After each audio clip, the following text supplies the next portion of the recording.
என்னை அழிக்க நாள்தோறும் நினைத்த எதிரியின் கையில் விழாமல் காத்தீர்.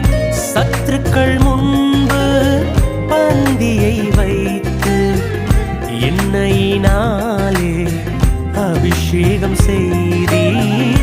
சத்துருக்கள் முன்பு பந்தியை வைத்து எண்ணெயினாலே அபிஷேகம் செய்தீர். என் அலைச்சல்களை அறிந்தவரே, என் கண்ணீரையும்